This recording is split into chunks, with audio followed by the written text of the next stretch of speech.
Graphic স্কুলের পক্ষ থেকে সবাইকে আন্তরিক সালাম। আসসালামু আলাইকুম। আমি মামুনুর রশিদ। আজকে আমি আপনাদেরকে শেখাবো সিলেকশন টুল।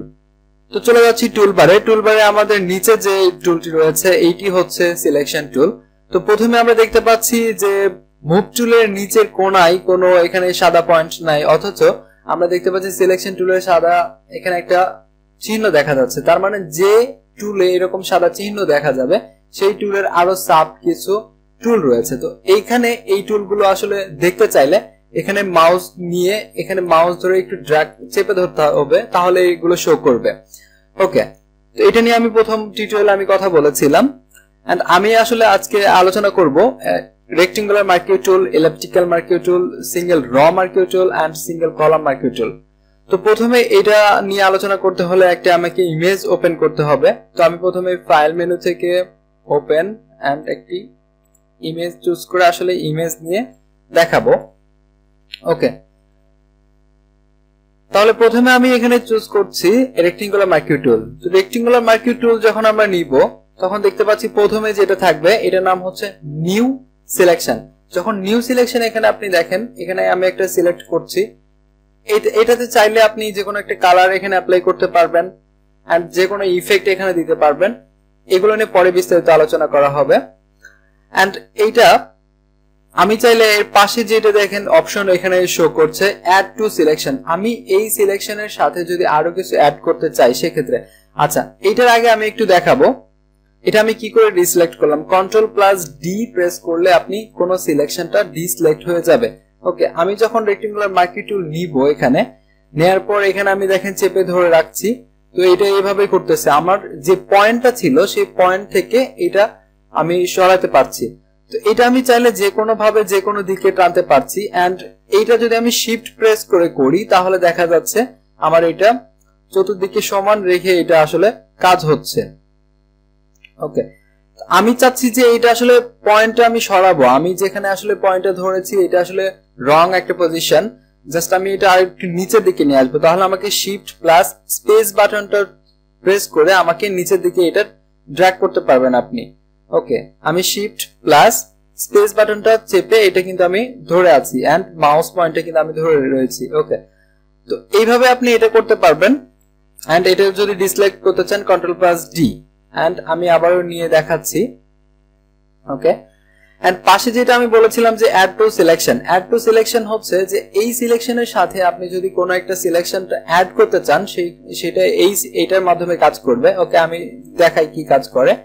এটা আমরা দেখতে পাচ্ছি যে এই সিলেকশনের সাথে কিছুটা অ্যাড হচ্ছে। ওকে, আমি চাচ্ছি যে ওখানে আমি ক্লিক করব না, জাস্ট শর্টকাট ইউজ করে আমি এখানে অ্যাড করব। সেই ক্ষেত্রে শর্টকাটটা হচ্ছে আপনি কিবোর্ডের শিফটটা প্রেস করে ধরে থাকতে হবে। এন্ড আমি যদি নিউ সিলেকশনে ক্লিক করি এন্ড আমি এখন দেখেন শিফট যখন প্রেস করছি তখন ওখানে দেখেন এখানে আমার এখানে নড়াচড়া হচ্ছে।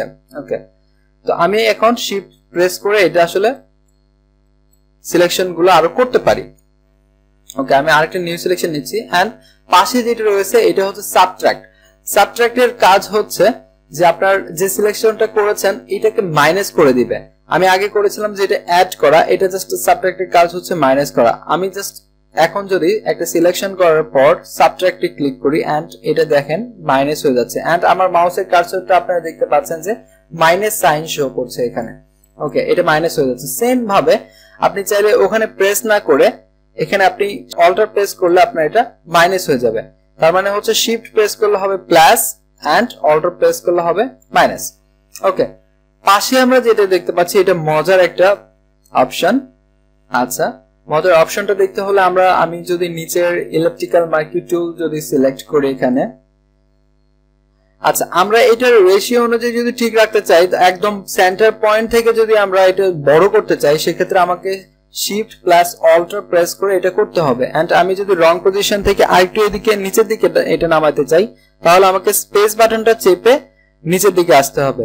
ওকে, এন্ড এটা আমি যেটার কাজ দেখাতে চাচ্ছিলাম যে ইন্টারসেক্টর কি কাজ। ইন্টারসেক্টর কাজ হচ্ছে এরকম যে আমি যদি এখন রেক্টেঙ্গুলার মার্কিউ টুল সিলেক্ট করি এন্ড ইন্টারসেক্টর সিলেক্ট করি, দেন এখানে যদি আমি দেখেন প্রেস করছি, দেখেন এটা আমার শুধু মাঝখানের টুকু রেখে বাকিটুকু কেটে দিচ্ছে। এটা হচ্ছে কেন?